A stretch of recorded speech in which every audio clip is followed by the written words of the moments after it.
Voilà, j'espère que ça vous a plu de côté de Actu Comics Gun spécial San Diego 2017 aux côtés de Marvel. Alors, la bonne nouveauté, en tout cas, vous avez vu l'extrait entier de Justice League qui va sortir le 15 novembre 2017. Et franchement, ça donne envie de voir ce film. Franchement, ça donne envie de voir parce que qu'on voit entre Aquaman, Wonder Woman, Batman, The Flash et Cyborg, c'est vraiment du pur bonheur. J'espère que vous avez aimé aussi la conférence de presse qui dure au moins 4 minutes. C'est un peu dommage que ça coupe, mais de Marvel, de The Avengers Infinity, que moi j'ai adoré la présentation et franchement, ça c'est vraiment plaisant. Alors, il faut savoir aussi, il y a aussi Amas de Comics. Et oui, vous inquiétez pas, Amas de Comics est enfin de retour. Il sera bientôt de retour, mais ce sera les mini brocantes, mini festivals, qu'on peut dire, qui fera sur des brocantes, qui présentera, qui va durer pendant 14 ou 15 minutes. Donc vous pouvez le soutenir sur Amas de Comics, vous abonner. Moi j'ai déjà fait, j'ai déjà abonné déjà. Et donc vous pouvez abonner, en tout cas, vous pouvez le soutenir parce que franchement, il est très bien.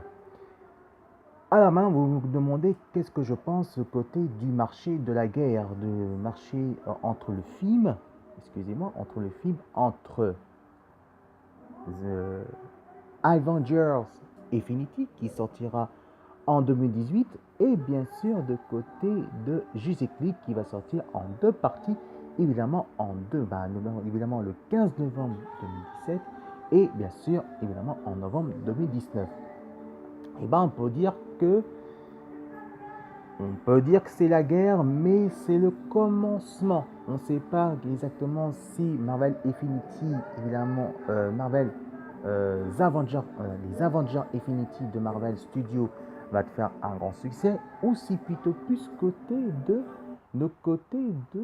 Justice League de DC Comics par Warner Bros. Alors, on y croit peut-être la guerre, mais tout dépend, que ça peut arriver, tout dépend en tout cas, si on peut dire exactement que si ça va se faire la guerre versus entre les Avengers Marvel du côté de Marvel Studios et versus côté Justice League.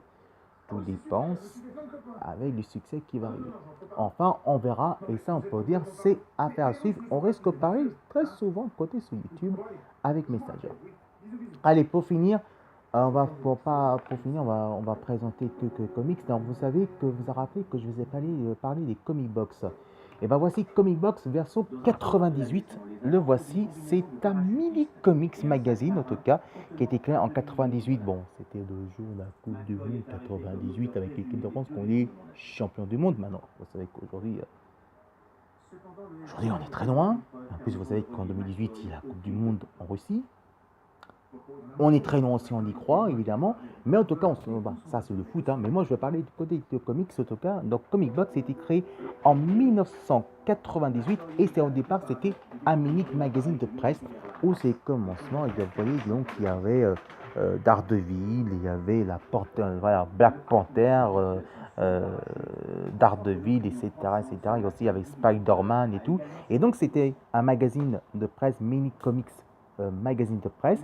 Et après, c'était transféré par Mad Movies. Alors ça qui ne connaît pas Mad Movies, en tout cas, c'était un magazine spécialisé fantastique horreur, mais aussi qui travaille de la CSF et aussi dans les super-héros, ou qu'en 2005, qui était transféré avec Comic Box, qui était transféré en 2004. Et c'était en 2004 qu'a commencé Comic Box avec Mad Movies, qui devient le grand format de magazine de Comic Box. Évidemment, c'était par Mad Movies et au départ, c'était par les X-Men et ça suivait jusqu'à le dernier numéro. Alors, on va savoir s'il y a encore un succès ou pas. Oui, on peut dire c'est un succès, mais c'est pas. On veut dire c'est un succès, en tout cas, on peut dire, mais ça train de s'effondrer carrément la vente. Et maintenant, vous pouvez commander, non pas commander, vous pouvez vous abonner ou soit télécharger sur les réseaux sociaux, côté de Facebook ou côté de Twitter aussi. Et ça existe aussi sur Instagram et évidemment sur YouTube vidéo. Donc en tout cas, Comic Box, il est très fun. Moi, j'adore ce magazine. Et en tout cas, je risque m'abonner sur les réseaux sociaux justement pour les soutenir.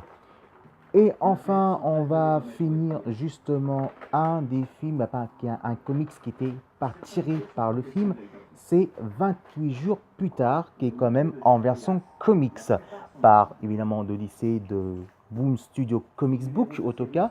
Et bah écoutez, moi j'adore en tout cas 28 jours plus tard, il est vraiment super, parce que moi je trouvais que c'est par le grand maître film d'horreur de George A. Romeo. Et là, cette fois-ci, 28 jours plus tard, c'est version comics. Alors, qu'est-ce qu'on pense côté version comics? Eh bien, en tout cas, je vais vous montrer quelques extraits. Ben, attention, c'est un peu difficile parce que vu que c'est en VO et en plus c'est en assez souple, donc on va tourner notre sens. Le voici. Eh bien, écoutez, jugez par vous-même. Moi, je trouve que c'est pas mal, mais on voit quand même de ce côté-là que c'est un peu trop, ouais,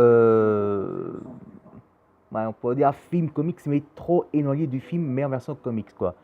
Je trouve côté la bulle est bien, le dessin il est super bien dessiné, mais en tout cas c'est pas réservé pour les enfants, on peut dire, parce que c'est réservé plus côté pour adultes. Donc en États-Unis c'est réservé entre l'âge d'entre 21 ans et jusqu'à 35, jusqu'à 31 ans, on peut dire. Et donc voilà, donc on voit des extraits par ici, comme vous voyez par là. Regardez ça, on voit très bien que côté le dessin, que c'est bien dessiné, donc c'est vraiment super, c'est vraiment bien fait. Et on peut dire que ça, c'est exceptionnel. Alors, par contre, moi je trouve que le comics qui était aspiré par le film, euh, il y a des dessins qui sont vraiment bien. Et bon, celui-là, il n'est pas trop mal, mais on voit quand même, il y a quand même assez plantage de côté dessinature. Donc le dessin, il est bien, mais de l'autre côté, là, c'est qu'on voit assez proche côté zombie, c'est pas tout à fait exactement ça, hein, on peut dire carrément. Mais quand même, je vous conseille 28 jours plus tard, version en comics. Par contre, c'est réservé pas pour les enfants, c'est réservé plus côté grand public plus large, entre 12, 16, 18 en France et en États-Unis, entre 21 ans jusqu'à 31 ans, 35 ans. Voilà, quoi, je peux vous dire carrément que là, ce sera un film d'horreur. Et pour terminer, on va terminer évidemment avec Ultimate Spider-Man. Et ça, c'est vraiment génial parce que vous savez qu'il y aura la 5e saison de Ultimate Spider-Man par Disney XD qui va transférer évidemment très bientôt au début de l'année 2018 en France, on peut dire, mais qui va arriver sur France 4 et pourquoi pas pendant les vacances de Noël de France 4 et après plus tard évidemment côté Disney XD. Allez-y parce que moi je vous dis carrément qu'il faut acheter. Ça existe aussi en version française et ça vous pouvez trouver soit au votre magasin de comic shop à la française. Voilà, une émission touche à sa fin. On ne vous inquiétez pas. Hein, que oui, spécial Comic Gun San Diego 2017, c'est fini pour ce soir. Mais on va trouver le dernier jour de la journée. Ce sera demain. Donc à partir de demain matin, on va présenter le magazine justement, que ce soit à l'intérieur ou en extérieur, et jusqu'à 17h. Et entre 17h, je ferai mon bilan, que je pense, côté cette année, de Comic Gun San Diego. N'oubliez pas que demain, c'est autour de DC Comics. Oui, évidemment que c'était Marvel ce week-end. Et demain, c'est côté DC Comics. Qu'est-ce qu'il va avoir de côté des séries télévisées ou des séries animées ou pourquoi pas, évidemment, des films comme Batman et pourquoi pas la 3e saison de The Flash, pourquoi pas la nouvelle saison de Arrow et pourquoi pas la nouvelle saison d'aussi, évidemment, de Supergirl. Mais ça, vous verrez ça demain. Donc si vous aimez mon commentaire de Actu Comics Gun spécial San Diego 2017, vous marquez juste fidèle tout le mot et vous cliquez et vous cliquez le pouce et envoyez plein de commentaires. Merci à vous tous, je vous souhaite à très bonne nuit. Et oui, la journée de demain, c'est pas fini parce que ça finit jusqu'à 18h. Et moi, je ferai mon bilan entre 17h et 17h30. Donc demain d'abord, ce sera à l'intérieur. Et d'après-midi, ce sera extérieur avec plein des activités. Et pourquoi pas avec d'autres musiques. Allez, on va finir avec la musique cette fois-ci, avec Linkin Park. Et je vous trouve dès demain matin, évidemment, pour d'autres aventures de la journée de Actu Comics Gun spécial San Diego à l'intérieur et aussi à l'extérieur. Bonne nuit à vous tous. Je vous aime très fort, vous manquez déjà. Et oui, c'était avec le t-shirt Spider-Man. Et je vous aime très fort. Et comme dit Télo le chat, à demain, chez vous les biens. Envoyez plein de commentaires. Je vous aime déjà.